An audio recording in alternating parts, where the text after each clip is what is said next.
திரு இந்திரா சௌந்தரராஜன் அவர்களின் அரண்மனை குடும்பம். முதலில் அசோகமித்திரன் அவர்களின் முன்னுரையை பார்ப்போம். குருக்கள் இறந்துவிட்ட செய்தியை கேட்டபடியே கணபாடிகள் எதுவும் பேசாமல் தன் உறவினர் வீடு நோக்கி புறப்படத் தொடங்கினார்.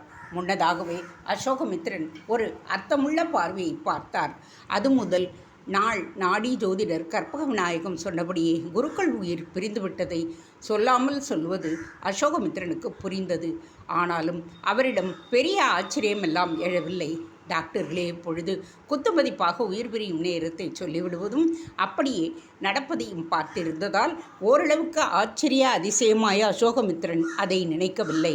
என்ன சார், எங்கள் ஜோசியர் சொன்னபடியே நடந்தது உங்களுக்கு ஆச்சரியமா இல்லை என்று கணபாடிகள் கேட்கவும் செய்தார். இல்லை சாமி, சாக கிடைக்கிறவங்க நோயை வச்சு இதை ஓரளவு யூகித்து விடலாம். இருந்தாலும் ஜோதிடர் சரியாக சொன்னதை நான் ஒப்புக்கொள்கிறேன். ஆனால் அதை அதிசயமாகவோ ஒரு பெரிய விஷயமாகவோ நான் நினைக்க தயாராக இல்லை. என் வரையில் கற்ப விநாயகம் ஒரு அதிசயமான மனிதர்தான். சித்த புருஷர்கள் அவர் மூலமாக எவ்வளவோ விஷயங்களை சொல்லி இருக்கிறார்கள். அவ்வளவும் நடந்திருக்கிறது என்று கணபாடிகள் கூறினார்.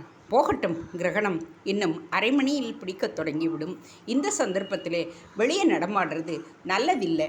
நீங்கள் என் கூட வர்றது தான் சரி. கிரகணம் முடிஞ்சு குளித்ததுக்கு பிறகு நீங்கள் ஊரை சுற்றி பார்க்கலாம்.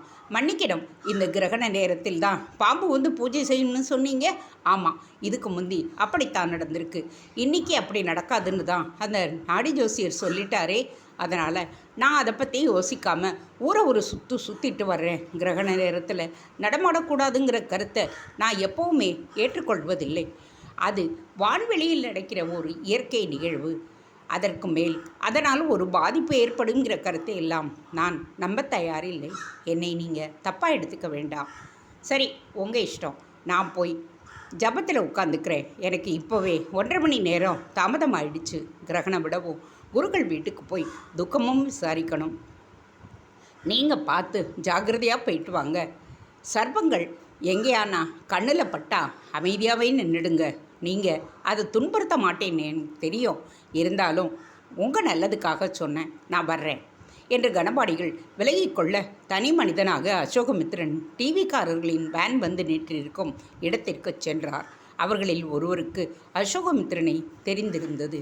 சார், நீங்களா? எஸ், நானே தான். உடனேயே என்னை பற்றி மானான்னு நினச்சி பாம்பு பூஜை பண்ணுறது பார்க்க வந்திருக்கிறதான்னு நினச்சிடாதீங்க. உங்களுக்கு டிஆர்பி நோக்கம். எனக்கு இது அந்த எந்த அளவுக்கு அது உண்மைங்கிறது தான் பார்க்கணுங்கிற நோக்கம். ஆனால் இன்றைக்கி பாம்பு பூஜை செய்ய வராதாமே. ஆமாம், குருக்கள் சாவுங்கிற ஒரு விஷயம் அவங்களுக்கு கிடச்சிடுச்சு. ஆனால் எப்போவுமே அப்படி நடந்திருக்க வாய்ப்பில்லைங்கிறது தான் என் கருத்து. சார், அப்படியே உங்களோட இந்த கருத்தை நாங்கள் ஷூட் பண்ணிக்குவா? ஏன்னா நீங்கள் ஒரு ஆத்தென்டிக் பர்சன், பெரிய சிந்தனையாளர். தாராளமாக. அசோகமித்திரன் சம்மதிக்கவும் அடுத்த சில நிமிடங்களில் கேமரா அவர் முன் ஓடத் தொடங்க தயாராகிவிட ஆங்கரும் கையில் மைக்குடன் பேசத் தொடங்கினார். வணக்கம் நேயர்களே, நாம் இப்போ தமிழ்நாட்டில் பிரபல சிந்தனையாளர், ஆராய்ச்சியாளர் அசோகமித்திரன் முன்னாலே இருக்கிறோம். நாகேந்திரநல்லூர் நாகேஸ்வர லிங்கத்தை கிரகண சமயத்தில் ஒரு பாம்பு வந்து வில்வம் பறித்து போட்டு பூஜை செய்யுங்கிறத நிகழ்வே ஒரு நம்ப முடியாத விஷயம்னு சொல்கிறார் திரு அசோகமித்திரன். அவர் கருத்துக்கு ஏற்ப இதுவரை எந்த பாம்பும் வரவும் இல்லை. ஆனால் அது வருங்கிற நம்பிக்கை பல நூறு பக்தர்கள் இன்னைக்கு கோயிலுக்கு வந்திருக்கிறாங்க. அவர்கள் கருத்தை எல்லாமும் கேட்டோம். நாங்கள் திரு அசோகமித்திரன் என்ன சொல்கிறாருன்னு கேட்போமே என்று ஒரு முன்னோட்டம் கொடுத்தபடியே மைக்கை முன்னால் நீட்டினார் அந்த செய்தி சேகரிப்பாளர். அசோகமித்திரன் பேசத் தொடங்கினார். அப்போது கூட்டம் அவரை சுற்றி கூடிவிட்ட நிலையில் காவி கட்டிய சன்னியாசி போன்ற ஒருவர் அசோகமித்திரனை ஒரு மர்ம புன்னகையோடு பார்த்தார். அசோகமித்திரனும் அவரை பார்த்தார். அவருடைய கண்களில் ஒரு அசாத்திய தீர்க்கம். அது அசோகமித்திரனை என்னவோ செய்யத் தொடங்கியது. அந்த காவி கட்டிய சன்னியாசியின் பார்வை அவரை கோர்வையாக பேச விடவில்லை. நான் இது எவ்வளவு தூரம் உண்மைன்னு தெரிஞ்சுக்கத்தான் வந்தேன். இல்லை, இந்த ஊரில் இருக்கிற சித்த வைத்தியர் கற்ப விநாயகத்தை பார்த்து சிகிச்சை எடுத்துக்க வந்தேன். கற்பக விநாயகம் ஒரு அதிசய மனிதர். எனக்கு மருந்து கொடுத்து நான் எப்படி நடந்துக்கணும்னு வழியும் காட்டியிருக்கார் என்று அவருடைய பேச்சு தடம் மாறி சென்றது. மைக்கை நீட்டி கொண்டிருந்த செய்தி சேகரிப்பாளருக்கோ அவர் அப்படி பேசியது ஏமாற்றம் தருவதாக இருந்தது. எஸ்கியூஸ் மீ சார், இப்போ கொஞ்சம் முந்தி கூட இது எந்த அளவுக்கு உண்மைன்னு தெரிஞ்சுக்கிறதா என் நோக்கம்னு சொன்னீங்க என்று இடையிட்டார். அது சித்த வைத்தியத்தான், நான் அப்படி சொன்னேன். அப்போ இந்த நேரத்தில் கோயிலுக்கு வந்த காரணம்? கோயிலுக்கு சும்மா தான் வந்தேன். சும்மாவா? செய்தி தொகுப்பாளர் சற்று ஏளனச் சிரிப்புடன் கேட்டார். அந்த காவி சந்நியாசியோ ஒரு மென்மையான முறுவலுடன் அசோகமித்திரனை பார்த்து கொண்டே இருந்தார். அவர் பார்வையை தவிர்த்துவிட்டு அசோகமித்திரன் பதில் சொல்ல முயல்வதும் அதில் தடுமாற்றம் ஏற்படுவதும் தொடர்ந்தது. என்ன சார் நீங்கள் போல்டாக பல விஷயங்களை பேச போகிறீங்கன்னு நினச்சா சம்மந்தம் இல்லாமல் ஏதேதோ பேசுகிறீங்க என்று அந்த செய்தி சேகரிப்பாளர் தூண்ட அவரிடம் வேறு பதில். இப்பொழுது காவி சந்நியாசியின் பார்வை அவர் மேல் சென்றது. சில நொடிகளில் அவரிடம் ஒரு மனமாற்றம். தன்னோடு வந்திருந்த தன் சகாவை பார்த்து, சார்லஸ், நாம் இனி இங்கே இருக்கிறது வேஸ்ட், கிளம்புவோம் என்று மைக்கையும் அதன் இணைப்பு வயரையும் வேகமாக கழற்றத் தொடங்கினார் அவர். அப்பொழுது சிலர் கோவில் மதில் மேல் ஏறி அமர்ந்து கொண்டு உள்ளிருக்கும் வில்வ மரத்தையே பார்த்து கொண்டிருந்தனர். ஒருவேளை பாம்பு வரக்கூடும் என்கின்ற ஒரு மெலிதான எண்ணம் அவர்களை மதில் மேல் ஏற வைத்திருந்தது. காவி சந்நியாசி திரும்பவும் அசோகமித்திரனை பார்த்து மென்மையாக சிரித்தார். பின்னர் நடக்கலானார். அசோகமித்திரனும் அவர் பின்னாலேயே நடக்கத் தொடங்கினார். அவர் எட்டி நடை போட்டு ஏரிக்கரை பக்கம் சென்றார். அசோகமித்திரனும் ஏதோ பசியத்துக்கு கட்டுப்பட்டவர் போல அவரை பின்தொடர்ந்தார். கிரகணம் தொடங்கியது. பட்டப்பகல் பொழுது மெல்ல இருட்டத் தொடங்கியது. கரையோர மரங்களில் அதுவரை களைத்தபடி இருந்த பட்சிகள் இயற்கையின் மாற்றத்தை உணர்ந்தது போல அமைதிக்கு மாறத் தொடங்கின. சப்தமற்ற ஒரு நிசப்தம். பலமான காற்று வீச்சில் கூட வேகம் குறைந்தது போல் இருந்தது. சந்நியாசி கரையின் முடிவில் ஒரு சரிவில் இறங்கி நடந்தார். நெல் வயலும் அதில் தோகை பிடித்த நெற்கதிர்களும் செழித்து வளர்ந்திருக்க அதன் வரப்பில் நடக்கலானார். பல ஏக்கர் அளவிலான அந்த நெல் வயலுக்கு நடுவில் 100க்கும் மேலான தென்னை மாமரங்களை கொண்ட ஒரு தோப்பு. அதற்குள் நுழைந்த சந்நியாசி அந்த தோப்பில் வேம்பும் அரசும் வில்வமும் வன்னியும் பின்னி பிணைந்து ஒன்றாக வளர்ந்திருக்கும் சற்றே அதிசயமான மரத்தடியில் போய் நின்றார். தோப்புக்குள் வேறு யாரும் இல்லை. அங்கே மரத்துக்கு சிவப்பு துண்டு கட்டப்பட்டு மஞ்சள் குங்குமம் பூசப்பட்டு அதற்கு கீழ் 1 அடி உயரத்திற்கு ஒரு சிவலிங்கமும் காட்சி தந்தது. அதன் முன் 2 செங்கற்கள் ஒன்றின் மேல் ஒன்றாக முட்டிக்கொண்டு முக்கோணம் போல் நின்றபடி இருக்க அந்த இடைவெளிக்குள் ஒரு விளக்கு எரிந்து கொண்டிருந்தது. அந்த சந்நியாசி சிவலிங்கம் முன்னே பத்மாசனம் போட்டு அமர்ந்து கொண்டவராக மெல்ல பின்தொடர்ந்து வந்து கொண்டிருந்த அசோகமித்திரனை பார்த்தார். அசோகமித்திரனிடம் ஒரு பேரமைதி. சந்நியாசி அமர்ந்த இடத்திற்கு அருகில் ஒரு மூங்கில் கூடையும் அதில் நிறைய வில்வ இலைகளும் இருந்தன. சந்நியாசி 12 முறை பிராணாயாமம் என்கின்ற மூச்சு பயிற்சியை செய்துவிட்டு பின் சில முத்திரை வழிபாட்டினை செய்தவராக இறுதியாக வில்வ இலைகளை எடுத்து சிவலிங்கத்தின் மேல் அர்ச்சிப்பது போல போடலானார். அசோகமித்திரனை அருகில் அழைத்து அவர் கையிலும் வில்வத்தை கொடுத்து சிவலிங்கத்தின் மேல் போடும்படி பணித்தார். அசோகமித்திரனும் எதுவும் மறுப்பின்றி அப்படியே செய்தார். அப்பொழுது ருஸ் என்கின்ற ஒரு சீற்றமான சப்தம் வந்த திசையில் படமெடுத்தபடி ஒரு நாகம். இனி நாம் நம்முடைய கதைக்குள் செல்வோம். கிரீச்சட் என்ற காரினை எஸ்ஐ சாமிக்கண்ணு பார்த்திட கணேசன் டிரைவிங் சீட்டில் இருந்து கீழே இறங்கினான். அவனை பார்க்கவும் சாமிக்கண்ணுவிடம் கூட ஒரு பரபரப்பு. என்ன சார், இன்வெஸ்டிகேஷனா? எக்ஸாக்ட்லி, நான் உங்களை பார்க்கணுன்னு நினச்சிக்கிட்டு இருந்தேன். நல்ல வேளை நீங்களே வந்துட்டீங்க. Sorry, I am leaving. எதுவாக இருந்தாலும் இப்போவே கேட்டு பிடிச்சிடுங்க. ஆமாம், அந்த ஓடிப்போன நபர் பிடிபட்டுட்டானா? விடுவோமா நாங்கள்? ஆனால் அவனை பிடிச்சும் பிரயோஜனம் இல்லாமல் போயிடுச்சு. அவன் ஒரு பாம்பு பிடாரான். அது மட்டும் இல்லை, பவுடர் போடுற சித்து வேலை இல்லாமல் தெரிஞ்சு வச்சிருக்கிறான். சாமிக்கண்ணு விலாவாரியாக சொல்ல தொடங்கும் பொழுது ரத்தியும் தியாவும் கூட காரில் இருந்து இறங்கினர். தியா கணேசன் அருகில் வந்து சாமிக்கண்ணுவை பார்த்தபடியே அவனுடைய கைகளை பிடித்து கொண்டாள். உங்கள் டாக்டரா சார்? அது என் மனைவி ரத்தி. கணேசன் சொல்லவும் ரத்தி சற்று இனமாக சிரித்தாள், வணங்கவும் செய்தாள். சரி, ஏதோ பார்க்கணுன்னு சொன்னீங்களே, என்ன விஷயம்? சொன்னால் உங்களுக்கு அதிர்ச்சியாக இருக்கும். நம்புறதுக்கும் கஷ்டமாக தான் இருக்கும். ஆனால் ஒரு அதிர்ச்சிகரமான உண்மை தான் அது. எது சுற்றி வளைக்காமல் கொஞ்சம் விஷயத்துக்கு வர்றீங்களா? எனக்கு நிறைய வேலை இருக்குது.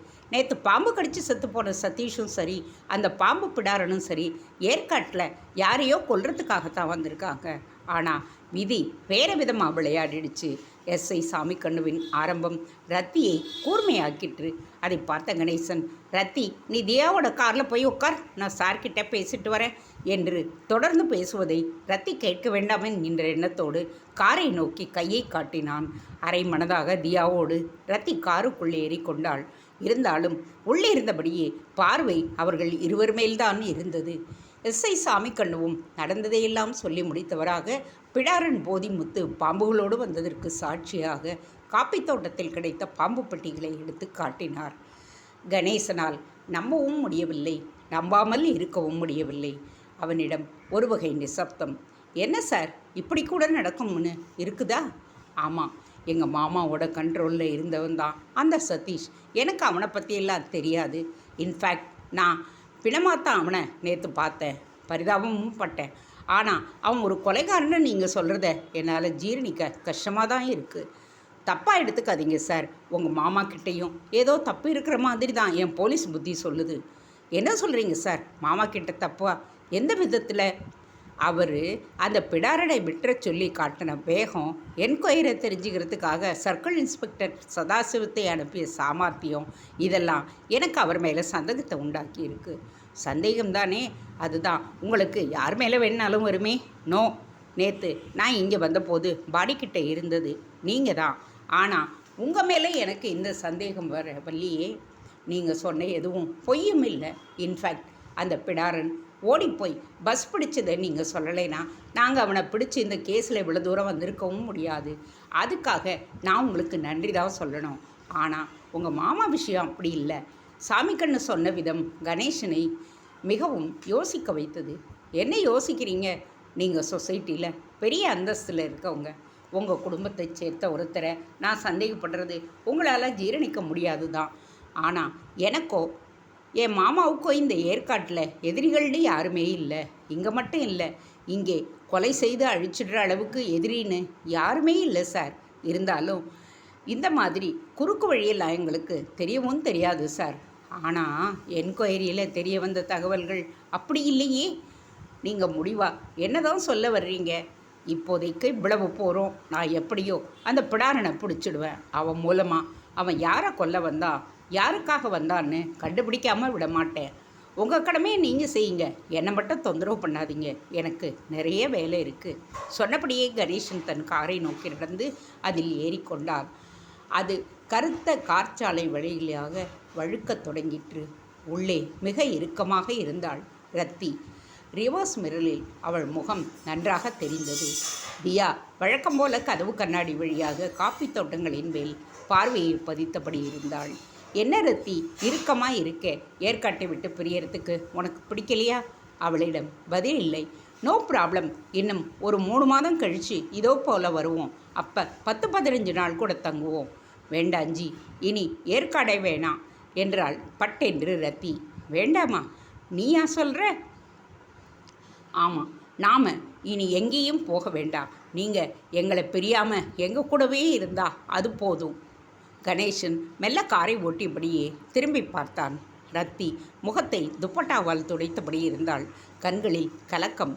ஏன் ரத்தி ஒரு மாதிரியாக பேசுகிற? என்ன ஆச்சு? என்ன ஆகணும்? அதான் அந்த போலீஸ்காரர் புட்டு புட்டு வச்சாரே. ஓ, காருக்குள்ளே இருந்தபடி நீ கேட்டுக்கிட்டே இருந்தியா? சாரி ஜி, என்னால் அதை தவிர்க்க முடியல. கண்ணாடியை இறக்கி விட்டுட்டு நீங்கள் பேசினதை எல்லாம் கேட்டேன்.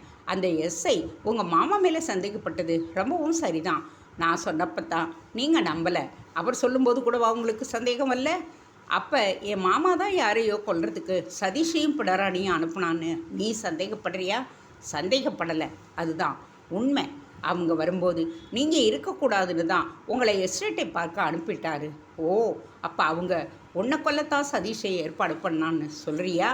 ஆமாம், வாழப்பாடி சாமியாரும் என் உயிருக்கு உங்கள் உயிருக்கு ஆபத்துன்னு சொன்னாருன்னு சொன்னேனே.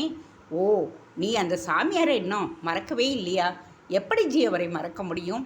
அதுவும் அவர் சொன்னபடி எல்லாமே நடக்கும் பொழுது சரி, நீ இதுக்கு மேலே எதுவும் பேசாத, நான் பார்த்துக்கிறேன். கணேசன் டிரைவ் செய்தபடியே அடுத்த நொடியே குலசேகர ராஜாவை கைபேசி ப்ளூடூத் இணைப்பின் வழியாக பிடிக்க பார்த்தான். குலசேகர ராஜாவின் கைபேசி சுவிட்ச் ஆஃப் செய்யப்பட்டிருப்பதை ஸ்பீக்கர் பாக்ஸ் சொன்னது. இப்போ எதுக்கு அவரை கூப்பிட்றீங்க? இதெல்லாம் ஃபோனில் பேசுகிற விஷயமா ஜி? நானும் நீ சொன்னதை வச்சு அதுக்காரெல்லாம் கூப்பிடலை ரத்தி. நான் கூப்பிட்டது வேறு விஷயமா. எதுவும் இப்போ அவர்கிட்ட பேச வேண்டாம் ஜி. சரி, பேசலை, நீ தைரியமாக இரு. எஸ்ஐயும் அந்த பிடாரனையும் பிடிச்சி அது யாருன்னு கண்டுபிடிக்காமல் விட மாட்டேன்னு சொன்னதை கேட்டில்ல? ஆமாம். அப்போ அவரை பற்றின எல்லாமே வெளிச்சமாயிடும் இல்லையா? நிச்சயமாக ஆகும். அவர் தப்பானவர்னு மட்டும் தெரியட்டும். நான் அவரை அப்போ என்ன செய்கிறேன்னு பாரு. கணேசன் சொன்ன விதமே கடூரமாகத்தான் இருந்தது. அப்போது அவள் கைபேசிக்கு அழைப்பு. Yes, Ganesh speaking. Hello sir, நான் பரந்தாமன் பேசுகிறேன். ஓ, பரந்தாமன் சாரா? எப்படி இருக்கீங்க பரந்தாமன்? நல்லா இருக்கேன். ஆமாம், இப்போ எங்கே இருக்கீங்க கணேஷ்? ரெஸ்ட் எடுக்க ஏற்காட்டுக்கு போயிருந்தேன். இப்போ திரும்பிக்கிட்டு இருக்க சார். என்ன விஷயம்? நேரில் பார்த்து பேசணும். அப்பாயின்மெண்ட் கிடைக்குமா? Anything serious? கொஞ்சம் சீரியஸான விஷயந்தான். எதை பற்றி என்னென்னா தெரிஞ்சுக்கலாமா? நம்ம எம்பி அருணாச்சலத்தை பற்றி தான். என்ன அருணாச்சலம் உங்ககிட்ட கமிஷன் ஏதாவது கேட்டாரா? நோ, இது ரொம்பவே பர்சனல். ஃபோனில் வேண்டாம் ப்ளீஸ். சரி, நீங்கள் ஒரு 11 மணிக்கு பேரலன்ஸ்கிட்ட இருக்கிற என் ஆஃபீஸுக்கு வந்துடுங்க. ஷியோர். நான் உங்களை சந்திக்க போகிறத பற்றியும் நீங்கள் யார்கிட்டையும் சொல்ல வேண்டாம். அதில் என்ன பெரிய ரகசியம் இருக்குது. அதனால தான் சொல்கிறேன். நாம் நேர்லேயே பேசுவோம். பாய். அப்போ பரந்தாமன் அப்போதைக்கு முடித்து கொண்டார். ஏதோ விபரீதம் என்பது மட்டும் கணேசனுக்கு புரிந்தது. பரந்தாமன் என்கிறவரின் ஃபோன் கட்டாகவும் அதை கேட்டபடியே இருந்த ரத்தியும், யார் ஜி இந்த பரந்தாமன்? புதுசாக இருக்க என்று கேட்டாள். புதுசெல்லாம் இல்லைம்மா, ரியல் எஸ்டேட்காரன் தான். சண்முகத்தார் சார் இருக்கார்ல, அவரோட சகல ஃபிலிம் டிஸ்ட்ரிபியூட்டர் என்றான் கணேசன். ஏதோ ரகசியம்லாம் சொன்னாரே ஜி, அது என்னன்னு அவர் நம்ம ஆஃபீஸுக்கு வந்து பேசும்போது தெரிஞ்சிட போகுது. நீ இதை பற்றி எல்லாம் நினச்சி கவலைப்பட்டுக்கிட்டு இருக்காத ரத்தி. எப்படி ஜி நடக்கிற எதுவுமே நார்மலாக இல்லையே? நான் ஸ்பீக்கர் ஃபோன் போட்டு ப்ளூடூத் லிங்க் வழியாக பேசியே இருக்கக்கூடாது. ட்ரைவ் பண்ணும்போது ஃபோனை காதில் வச்சுக்கிட்டு ஓட்டக்கூடாதுன்னு நினச்சி அப்படி பேசினேன். அதனால் இப்படி ஒரு சிக்கல் வந்துடுச்சு பார். கோச்சிக்காதீங்க, நான் மனசில் பட்டதை சொல்கிறேன். நீ ரொம்ப பூஜையாக இருக்கே ரத்தி, அதான் உன்னோட வருத்தங்களுக்கெல்லாம் காரணம். தைரியமாக இரு. நான் ஒரு பிஸ்னஸ்மேன், சொசைட்டியில் ஒரு செலிப்ரிட்டி. எனக்கு இந்த மாதிரி ஃபோன் பண்ணுறதெல்லாம் ரொம்பவும் சகஜம். யூனோ, நான் வரப்போகிற எம்பி எலெக்ஷனில் நிற்க போகிறதா கிளப் மீட்டிங்கில் பேசினேன். அது உனக்கும் தெரியும். அந்த வீடியோ இப்போ பெரிய அளவில் வைரல் ஆகிக்கிட்டு இருக்கு. என் அப்பா கூட அதை கேட்டுட்டு எங்கிட்ட பேசினார். ஆமாப்பா, நான் நிற்கத்தான் போகிறேன்னு. இது எம்பியாக இருக்கிற அருணாச்சலத்துக்கு ஒரு கிளியை உண்டாக்கிடுச்சு. அஃப்கோர்ஸ் அருணாச்சலம் திரும்ப வரக்கூடாதுங்கிறதுக்காகவே தான் நான் எலெக்ஷனில் நிற்க விரும்புகிறேன்னு கூட சொல்லவும் அவன் அந்த அளவுக்கு ஊழல் பண்ணியிருக்கான். இதில் அரண்மனை குடும்பத்தை தாண்டி பொசிஷனுக்கு வந்து காட்டுறேன் பாருங்கன்னு வேற பல பேர்கிட்டையும் சொல்லியிருக்கான். இப்படி பேசுகிறபடி வளர்த்து விடுறதும் ஒரு பாம்புக்கு பால் வார்க்கிறதும் ஒன்று தானே? டிரைவ் செய்து கொண்டே கணேசன் பேசிய பேச்சு ரத்தியை கிளறிவிட்டது. காரும் கொண்டை ஊசி வளைவுகளில் வழுக்கி கொண்டிருந்தது. ரத்தி அவனுடைய கேள்விக்கு என்ன பதில் சொல்வது என்று தெரியாமல் மௌனத்தில் ஆழ்ந்தாள். என்ன ரத்தி, எதையாவது சொல்லு. அவள் மௌனத்தை கிள்ளிவிட்டான் கணேசன். எனக்கு என்ன சொல்கிறதுனே தெரியலைங்க. அரசியல் உங்களுக்கு சரிப்பட்டு வருமா? பெரிய படிப்பறிவோ அடிப்படையோ இல்லாத அருணாச்சல மாதிரியான ஆட்களுக்கே அது சரிப்பட்டு வர்ற போது நான் ஒரு எம்பிஏ ஸ்டூடெண்ட், எனக்கு சரிப்பட்டு வராதா? அதை ஒரு சாக்கடைன்னு சொல்கிறாங்களே. அஃப்கோர்ஸ் அதில் எனக்கும் சந்தேகமே இல்லை. இல்லைன்னா அருணாச்சல மாதிரியான பன்னிகள் வளர்ந்துருக்க முடியுமா? அப்போ அது உங்களுக்கு சரிப்பட்டு வரும்னு தானே கேட்குற? வரும். நீயும் அதை பார்ப்ப. அந்த சாக்கடையை சுத்தம் பண்ணி ஒரு நல்ல நதியாக மாற்றுறது தான் என்னோட லட்சியம். அது சரி, உங்களால் ஜெயிக்க முடியுமா? இது நல்ல கேள்வி. இப்போ இருந்தே திட்டம் போட்டு உழைக்க தொடங்கினா முடியும்னு நான் நம்புகிறேன். நம்ம குடும்பத்துக்குன்னு சேலத்தில் ஒரு மரியாதை இருக்குது. முறையாக வரி கட்டுறோம். ட்ரஸ்ட்டு மூலமாக நூற்றுக்கணக்கான ஏழைகளுக்கு ஸ்காலர்ஷிப்பும் கொடுக்குறோம். எந்த கோயிலில் இருந்து கும்பாபிஷேகம் வந்தாலும் டொனேஷன் கொடுக்குறோம். நம்ம மெடிக்கல் சென்டரால் தினசரி பல 100 பேர் குணமாகறாங்க. இந்த குட்வில் எனக்கு கை கொடுக்கும்னு நான் நம்புகிறேன் ரத்தி. இப்பெல்லாம் பணம் கொடுத்தா தான் ஓட்டு போடுறாங்கன்னு சொல்கிறாங்களே ஜி. ரத்தி அவன் சொன்ன எதையும் நம்பாமல் இப்படி ஒரு கேள்வியை கேட்கவும் சிரித்து கொண்டே, அதற்கு அப்படி செஞ்சால் தான் ஜெயிக்க முடியும்னா நான் அதுக்கும் தயாராகத்தான் இருக்கேன் ரத்தி என்றான். ரத்தி அதை கேட்டு சற்று ஸ்தம்பித்து விட்டாள். மாரப்ப வாத்தியார் ஒரு தட்டைப்பாறை மேல் கைகளை முக்கோண வடிவில் வைத்து கொண்டு தலையை அந்த முக்கோண மையத்தில் வைத்து தலைகீழாக நின்று கொண்டு கால்கள் இரண்டையும் கூட அந்தரத்தில் மடக்கி சப்பளம் போட்டு கொண்டு இருந்தார். அவரின் அந்த யோகாசன காட்சி போது முத்திவை அதிரவிட்டது. ஒரு வேர்க்குச்சி போல் பல்விளக்கியபடியே அவரை பார்த்தபடி இருந்தார். ஜல்லி பரோட்டாவும் காச்சாப்பாடு எனப்படும் சாராயத்தையும் வாங்கி வரப் போயிருந்தான். ஜில்லென்ற மலைக்காற்றுடன் மேகப்பொதிகள் யாரோ உருட்டிவிட்டது போல அந்த சூழலில் அவர்கள் தன்னுள் மூழ்கடித்தும் பின் விலகியும் சென்று கொண்டிருந்தது. கீச்சு கீச்சு என்று புல்களின் ஆரவாரம். சிறிதாக 1 மீட்டர் அகலத்திற்கு ஓடை நீரும் வந்து கொண்டிருக்க, தூரத்து மரங்களின் செங்குரங்குகள் மார்பில் குட்டிகளோடு கிளைகளில் அமர்ந்து பார்த்து கொண்டிருந்தன. போதிமுத்து எல்லாவற்றையும் சற்று ரசனையோடு பார்த்தான். அப்போதுதான் அங்கே சில கம்புகள் நடப்பட்டு அவற்றின் நுனிகளில் கர்ச்சீஃப் அளவுக்கு கருப்பு துணி கொடி போல் அசைந்து கொண்டிருப்பது அவனுக்கு தெரிந்தது. அதன் அருகில் சென்று பார்த்த பொழுது கீழே ஒரு பீச்சு சேவல் கொண்டையுள்ள தலைப்பகுதி மட்டும் கிடந்தது. அவனுக்குள் அது கிளியை மூட்டிற்று. அது எல்லைக்கோட்டு என்பதெல்லாம் அவனுக்கு தெரியாது. அங்கிருந்தபடியே மாரப்ப வாத்தியாரின் யோக கோலத்தை பார்த்த பொழுது அது ஏதோ ஒரு திரைப்படத்தில் வரும் மிரட்டல் காட்சி போல் இருந்தது. சேர்வராயன் மலை தொடர்ச்சியில் இப்படி ஒரு இடமும் இப்படி ஒரு மனிதனும் இருப்பதெல்லாம் விசித்திரமாக, இத்தனை நாளாக இதெல்லாம் தெரியாமலேயே வாழ்ந்திருக்கிறோமே என்று அவனுக்கு தோன்றியது. அப்பொழுது மெல்லிய சலசலப்புடன் சிலர் பேசியபடியே வரும் பேச்சுக்குரல் கேட்டது. 2 பேர் கையில் கம்புடனும் பச்சை வேட்டி பச்சை சட்டையிலும் சற்று வியர்க்க விறுவிறுக்க தெரிந்தனர். ஒரு குறிப்பிட்ட இடத்தில் நின்று ஏஹேய் என்று அவர்களில் ஒருவன் குரல் கொடுக்க, அதை கேட்டு அதுவரை யோக கோலத்தில் இருந்த மாரப்ப வாத்தியார் அந்த கோலத்தை விலக்கி கொண்டு இறுக்கமான கோவணத்துடன் நேராக நின்றவராக பதிலுக்கு ஓஹோய் என்றார். அதன் பிறகு அவர்கள் வேகமாக அவரை நோக்கி அந்த தட்டைப்பாறை பகுதிக்கு வந்தனர். வாத்தியார் கூர்மையாக பார்த்திட அவர்கள் இருவருமே மௌனமாக மடித்துக்கட்ட வேட்டியை அவிழ்த்து விட்டு கும்பிட்டனர். அவரும் இருங்களே என்று சைகை மட்டும் காட்டிவிட்டு தன் குகை பகுதியை நோக்கி சென்றார். போதிமுத்து அவசர அவசரமாக ஓடை நீரில் வாயை கொப்பளித்து விட்டு தன் வேட்டி நுனியால் முகத்தை துடைத்தபடி வேகமாக வந்து அங்கு நடப்பதை பார்க்க தொடங்கினான்.